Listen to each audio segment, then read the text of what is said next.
Waalaikumsalam warahmatullahi wabarakatuh. Masih dalam edisi Minang. Sama-sama, salam warga Minang. Oke, kita coba.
Ini nan tinggal bayang-bayang cinta,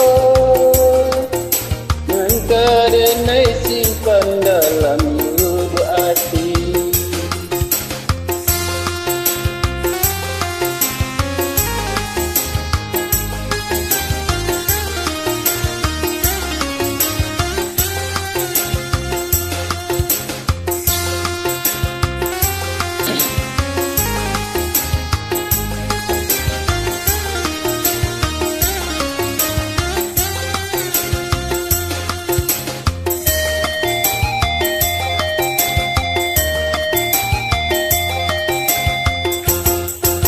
Sungguh pun sayang denai dabake adik, itu nan tidak mungkin dapat bersatu.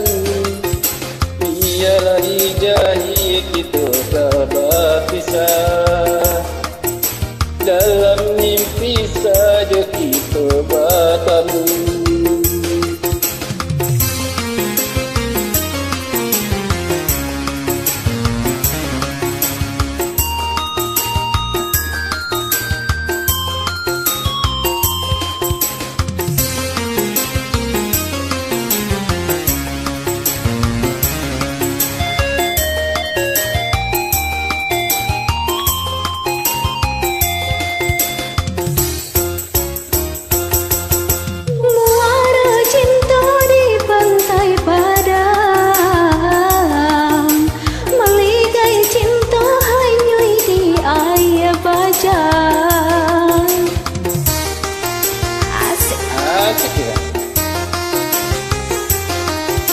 Denai tercinta pamenan urang, bahagia adik biar denai mengalah. Kini nan tinggal bayang-bayang cinta, dan kadenai simpan dalam lubuk hati.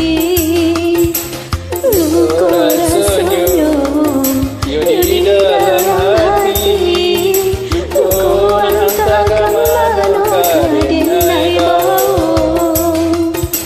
3 bulan sudah cinta dijalani, kini 50 perintah batinnya.